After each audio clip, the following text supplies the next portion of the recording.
For two actors, that was some shocking performances you were giving us in front of the camera.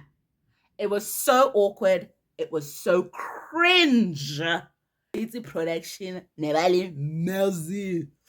Bali Mzansi hamunati. Yes, guys. This is what Rakgadi wants from reality television. But screenshots. Wait, it turns to oh, guys. Where you feel one more teaspoon. It can tlatsisa. That's where people need to be before they want to change their situations. Latla la re senyetsa nako, guys. You know where you just want a cashback for your time. Hello, everybody, and welcome back to Rakgadi's Views. With me, Rakgadi wa tsona. Welcome. Hardy Daws. I'm in Johannesburg living, guys. This is what it is. It's the chorus. Morning, afternoon, asidi hadita. Why are people not hunting Hardy Daws, guys, as like a form of protein? Just putting it out there. Anyway, welcome back to Rakgadi's Views. It's me, Rakgadi wa tsona. We are back for the next episode review, which is episode 12 of Married at First Sight. If you're new to my channel, hello, welcome. You are welcomed to the channel. This is where I give you some long form reviews. Let me stop trying to be polite, okay, and keep it real. This is going to be a rant, okay? This is going to be a rant. I'm coming in hot. I hadn't even sat down to do notes, but while I was showering, I handle this episode. No, man. This one, we need a face-to-face with the people. Guys. I came in straight from the shower. Hot, ranting, and just talking about, I think, the state of society and what we can learn from Married at First Sight. Those who have been here before know that we use reality TV shows as the context and the backdrop to talk about life and relationships with ourselves and with other people. So while internet, let us also be learning something. If you have not subscribed, please click on subscribe. There's also a bit of a thunderstorm that seems to be starting. I'm going to see if I can get through most of this without too much interruption. If there is, just it's crackling there in the background. Audio, guys, forgive me. So, episode 12, Married at First Sight. I am here to really talk about the last 15 minutes of this episode, which was Themba, Spononza, Nelisa experts. The one thing that I will talk about that happened maybe in the first 30 minutes, it was all boring. It was all the couples just having their final date, talking about wherever they stand. The only one thing I have to say is where it is a Popeye. Makoto and Nkululeko, y'all know. It's always been a Popeye. For Rakgadi, it will continue to be a what? A Popeye. The only comment yona for Makoto and Nkululeko, both who got here on these cameras and proclaimed to be actors. Y'all better go together. I don't know, maybe you can get a 2-for-1 deal. I can say go Wits drama school or somewhere, because the level of bad acting you two were giving us at the last date, which was a good Lego set up some sit down little picnic thing in the lounge with lights and some cushions, and then they both together in conjunction sat in front of cameras and made the rest of us feel completely awkward while they were having their last date. For two actors, that was some shocking performances you were giving us in front of the camera. It was so awkward. It was so cringe. I barely managed to get through that. I wanted to fast forward, and the worst part is production kept on cutting that scene, going to another scene, and bringing us back to this disaster. Makoto, you had the liver to sit there, go retreat and interrogate Nkululeko about where he acted and what main roles he's got. Both of you together, shocking acting skills. You guys could have really got it together. Lily too, you've been giving us a performance the whole season. Yes, there were some moments of authenticity. I'm not going to take that away from you. But for two actors to give us that performance, lackluster. Those scenes that you gave us there, shocking. Guys, we need better actors. That was terrible. Terrible what we were viewing. Awkward, cringe, Nkuleko's coming out with some pleather jacket, doing an Aaron Mufasa. Aaron, whoever that's Mufasa, yo. Latla, larsingetsa nako, guys. You know, where you just want a cashback for your time. That's what I wanted for the first 30 minutes of this episode. So that's what Rahadi wanted to say for that one. Better acting is what I'm going to need from the two alleged actors, people who call themselves actors on this show. That one out the way. What we are going to talk about, the main event, is the category is Spononza Extravaganza. Okay, Spononza utlile told production that, like, no, guys, I've got things to say. This person and me, we are still together. We live together. We sleep in the same bed. Apparently, yes, they haven't done tof in 8 months, but from what she's saying, that apparently for all the years they've been married, this is par for the course because, as she says, quote unquote, because of his problems. Kario, South Africa. With the men. That's it. Why babangata problems in a bedroom? What's happening? Ke stress, ke pia, ke gout ya di What's going on? Woo! Apparently, this man is not. It's not make sure. It's not make sure. Kodi Gamering. Sponono ata amu exposer temba. I'm not going into a detailed review of this. Y'all go watch the episode if you want to, because as I said, we are renting and the Haditas little Nangardin Tela petrol. They are giving me petrol to continue. The first thing I want to talk about is really commentary on the comments of this episode 12. It actually helped me that I waited a little bit before I did my review, because as people, I think, where we are in the evolution of the world and what we're focusing our lives on, there's been a shift of turning inwards and, people trying to start working on themselves. This is comments for me to women. Because as women, I think, yes, we were probably at the forefront of doing the work and, recognizing our own traumas and being able to work through that. Men are lagging behind, I think, as they're finally starting to realize, because in heterosexual pairings, at least, we are requiring a better character, which for sure. So men are still coming. But women, we're talking about self-love, and we preach a lot about loving ourselves. Just go onto TikTok or onto Instagram or any fucking social media platform. Those conversations are happening. Somebody is selling you a package or a product and calling it self-love. But what Rahadi has come here to say is that women, we come out here and we preach about loving ourselves, but we don't love each other. That's what I have observed in the days after this episode aired. Because there have been so many comments that people have been giving and sharing, and the fact that the majority of these comments are women either criticizing Nelisa or criticizing Usponono, rather than focusing on the lying ass motherfucker who's at the center of this drama, Eling Temba. Karya. Basadi body self-love, body self-care Sundays. I am not interested, and I'm saying this personally, but also professionally. I am not interested in self-love that is going to continue to be self-interested.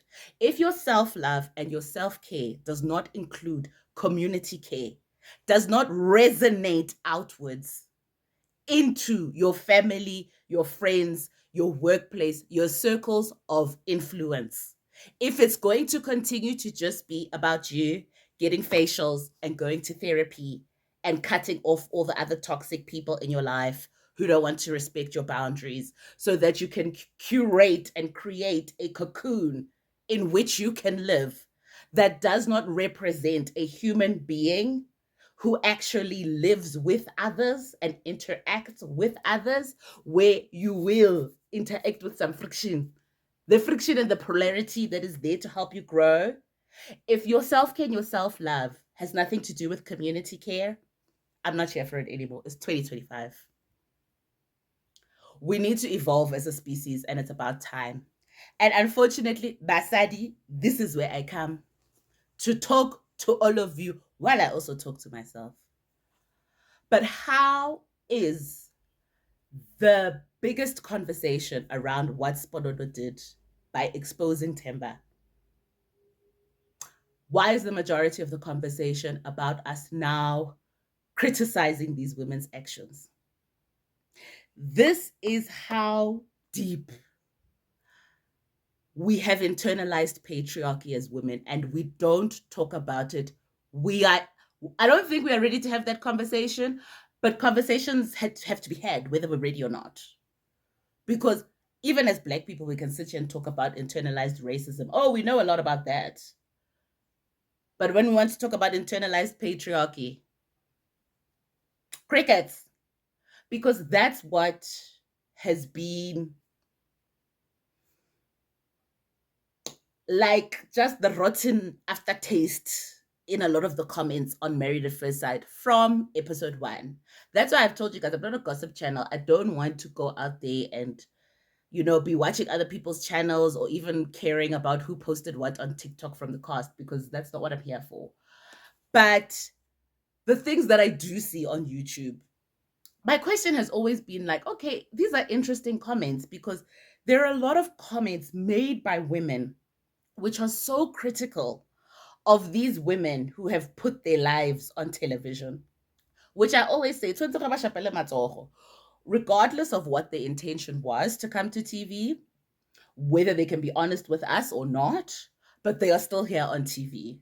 And even with the best, or in this case, the worst acting skills from Makoto, there's still some authenticity that comes through that we are interacting with, right? So it takes courage for them to come here and do what it is that they're doing while they say they're trying to find love. But it's about the way that women are just coming for other women. On top of that, looking at these women and just treating them like these two-dimensional caricatures. And fine, we're watching it on a screen. This is entertainment.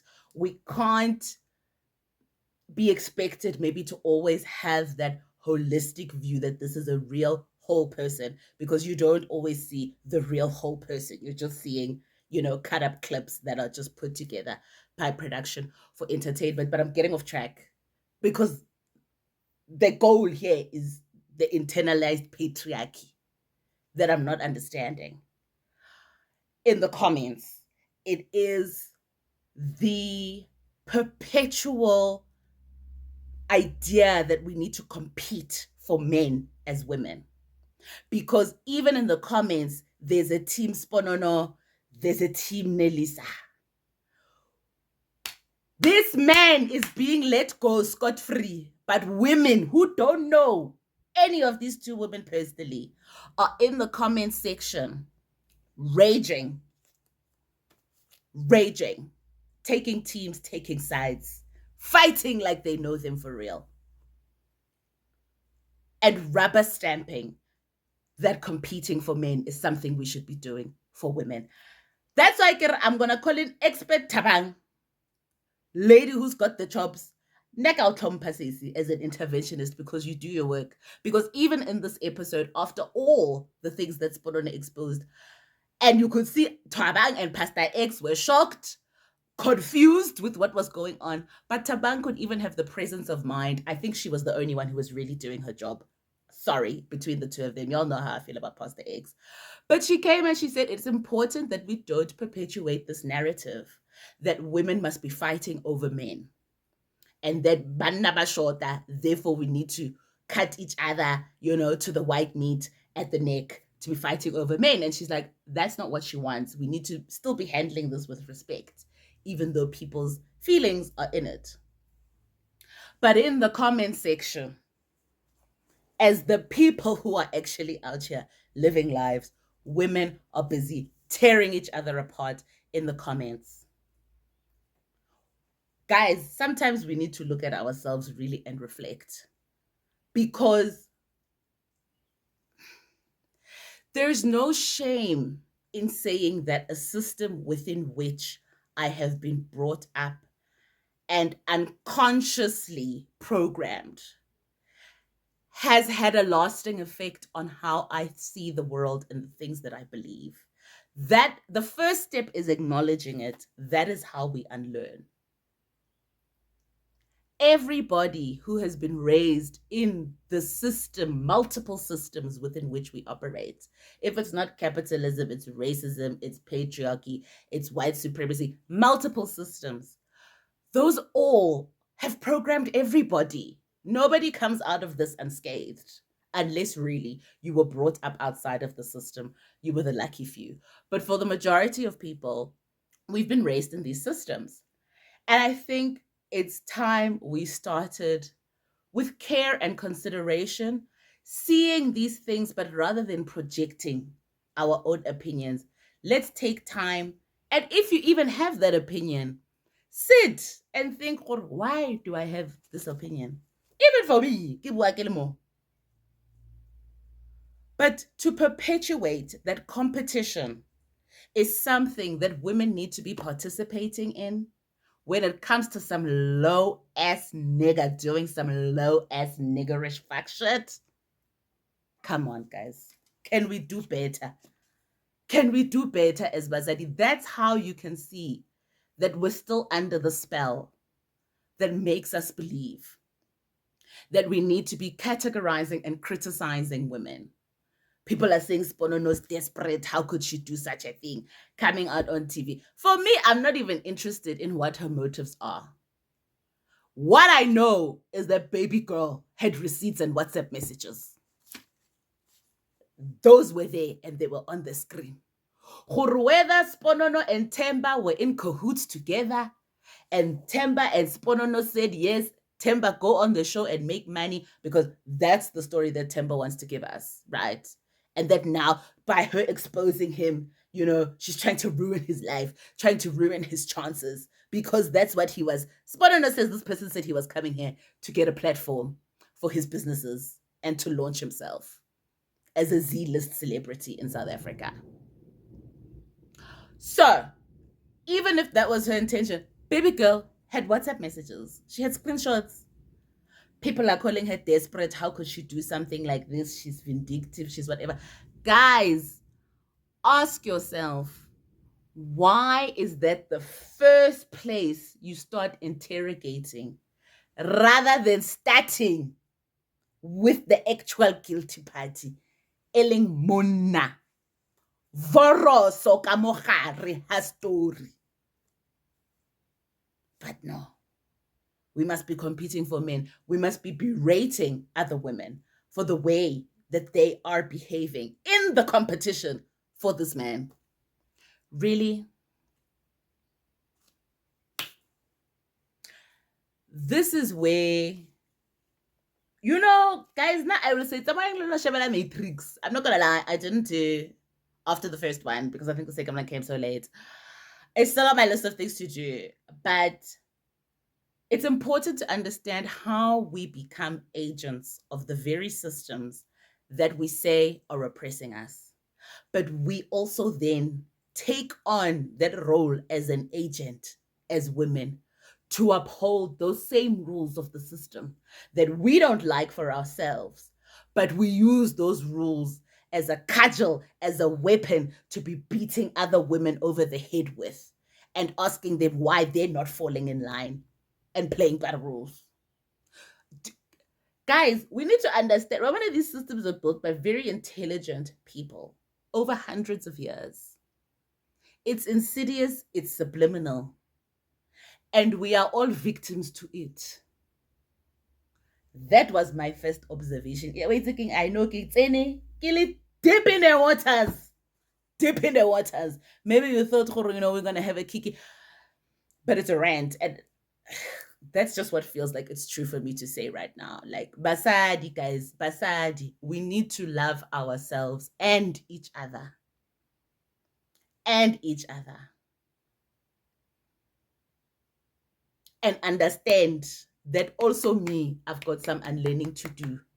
Also me, I still hold beliefs that are not beneficial, that are not healthy, that are not collaborative to the other sisters who walk this earth with me. And that the lens that I use to look at my sisters and brothers out there is distorted. Not by my own doing, but I'm also responsible for reversing that distortion. Because now I don't as Rakadi, now I didn't like. And I was also just confused. You busy want to come and tell us let her be. Let her be. If that's what she chooses to do, Mwana batho o tlile mo telling herself she's in love and she's gonna make this work no maganjani. No mayini, she's gonna face it. It's gonna work. Okay? It's gonna work. Who are we? And that's the other theme that I want to talk about, because not even taking it in the vein of just Nelisa and Temba, but in general, can we stop shaming people for staying with their no good partners who do no good rubbish to them? Let's grow and mature. Guys. The things of two people happen between two people, sometimes between third parties, most of the time. But let them sort it out. Nelisa knows why she decided to react the way that she did. Baby girl was shocked. You could see when she walked in the room. She's walking into a room, being told she's going to sit for a discussion. Before she can even sit down, there's Temba jumping up, pulling her away. Cameras are rolling. The experts are busy there asking Temba, please sit down. Let us finish this. Temba's pulling away. She doesn't know what's going on. She's seeing some woman there she doesn't even know on the couch because she's never even seen Spononza. This is the first time. And Nelisa had told herself that, like, this person is trying to destroy me, baby mama Okisamutsivi. She told herself she's going to believe what her husband tells her. She told herself that Delulu is the Salulu. And maybe it is the Salulu. You know, we've had, Nelisa started very many conversations across the country. Or maybe, guys, as Basadi Delulu is the Salulu. We don't know. It's a conversation. Whether we're going to do it, I don't know. But she started a conversation that, like, maybe just look the other way. You know, I don't know if it's going to work for some people. But that's what she told herself it is. Now you're gunning for her, calling her stupid. This is the thing for me with Nelisa. I don't think she's as stupid as everybody thinks that she is. Not at all. Not at all.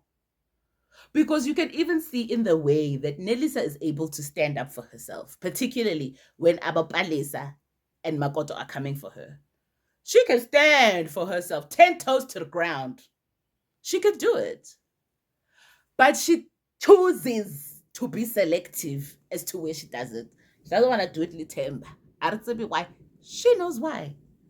So let her be an example for other people out there, guys.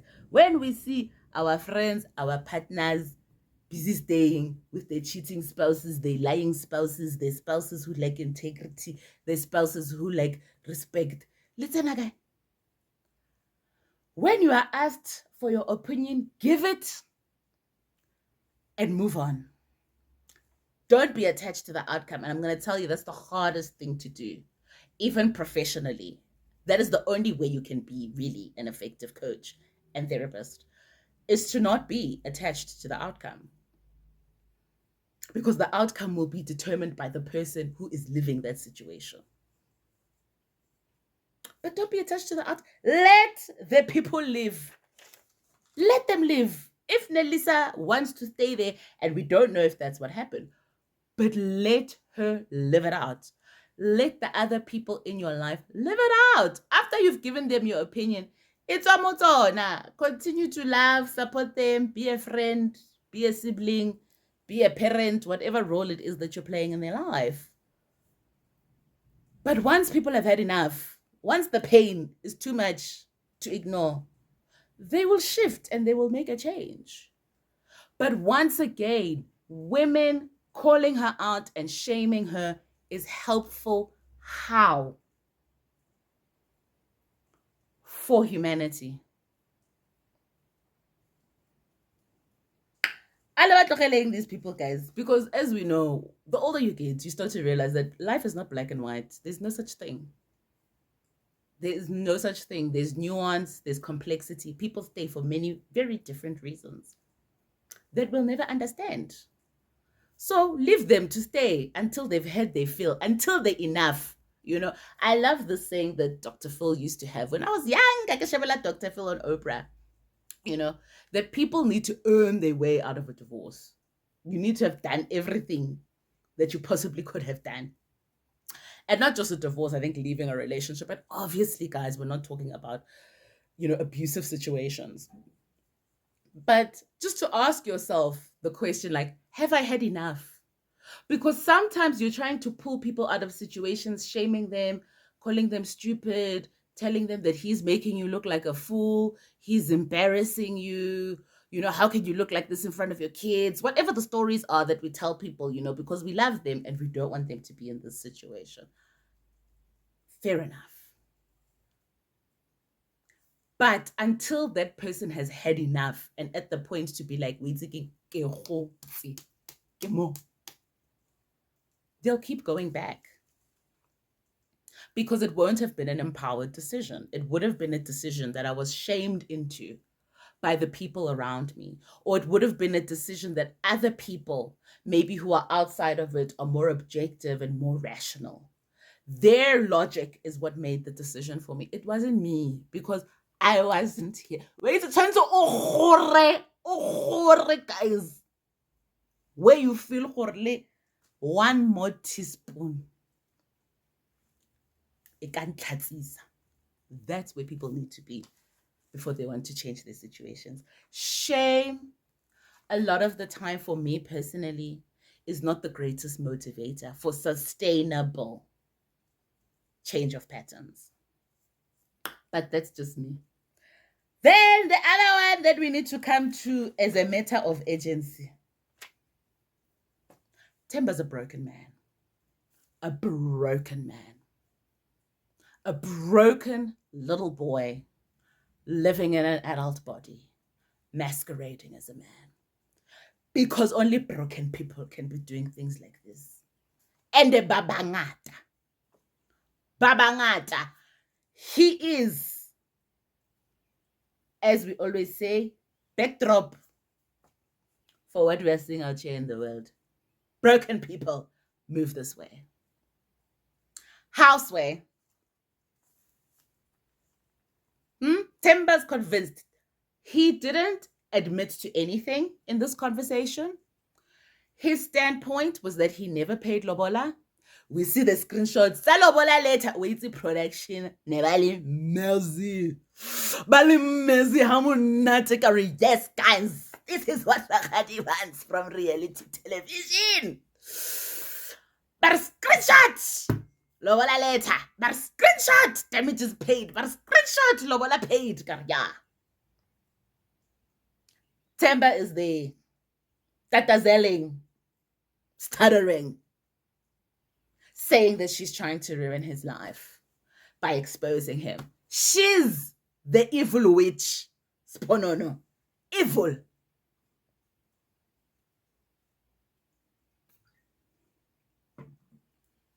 Didn't take accountability for one single thing.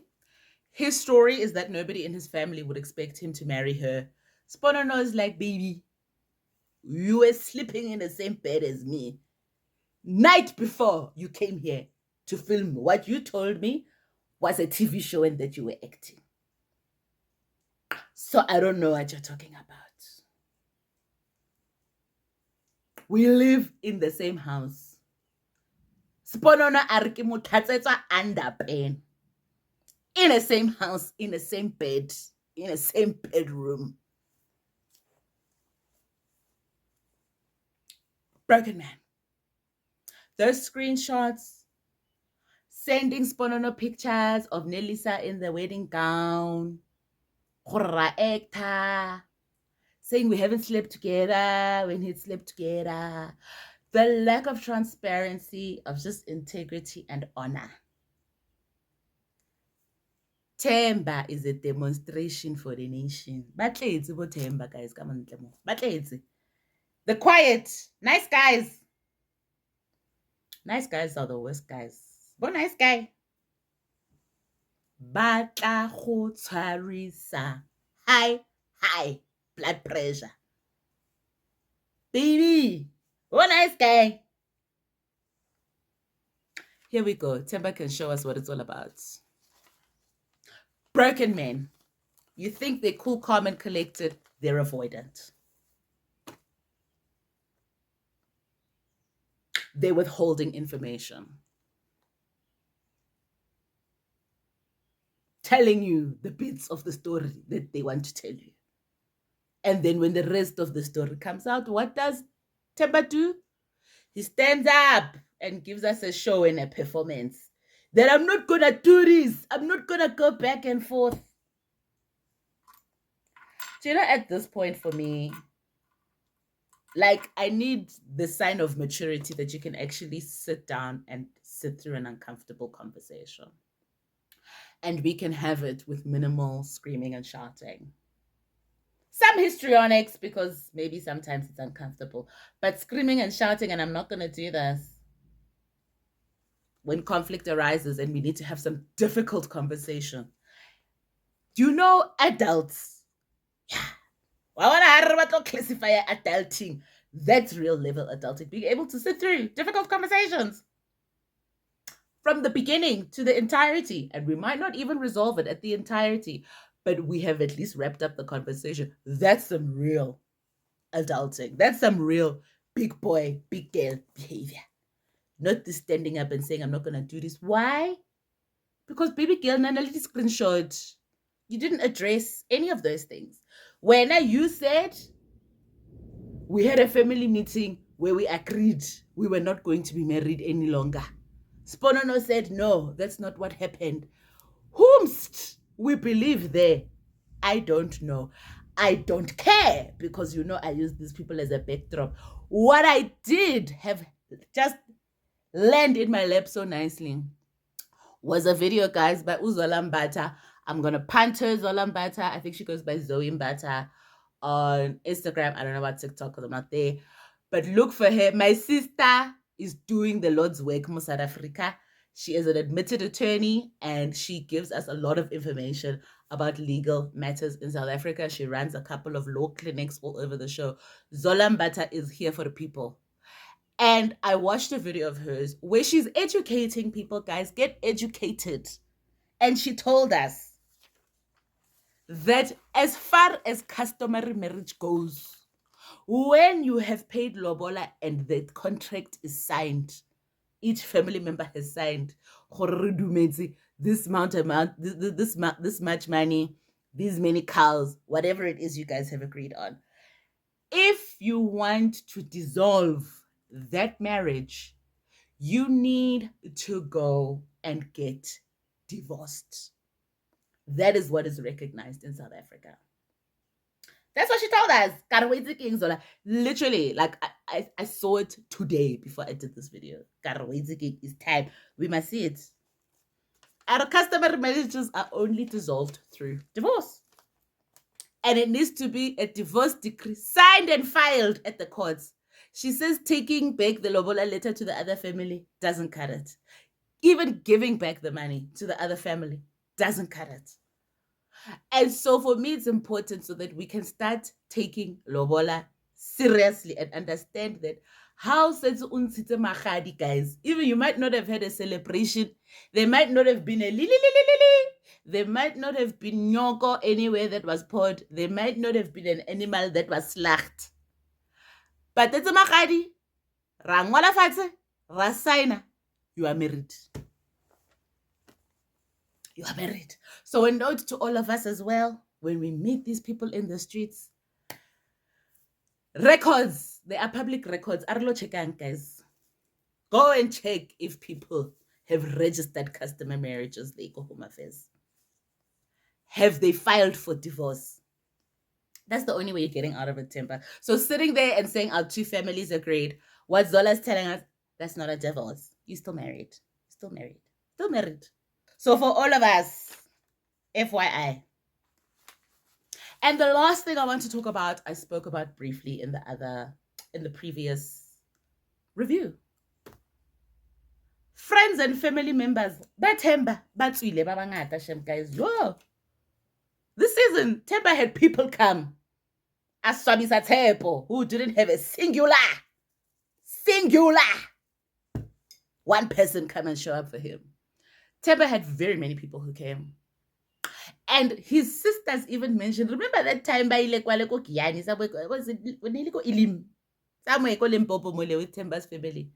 One of the sisters, Amaketi, even said to Nelisa, like, how can you feel all of these things already for my brother? How can you be so sure to say that you know him? Why? Well, we must listen. Listen. Hacker Judge Judy tells us 2 ears, 1 mouth. We must listen when we are meeting the family and friends of the people that we want to be partnered up with. Some might slip, but also just know that, like, some friends and family members, guys, also, blood will be thicker than water. Omangwena. Muto has got their skeletons in the closet. They'll tell themselves, that's between the two of you. Rona saying.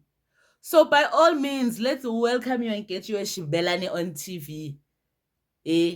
And have you taking Moleko TV, Lizela, with cameras, while we know full well this man is living in matrimony with the mother of his children. His friends, Temba's friends, the brother-in-law, the nephew.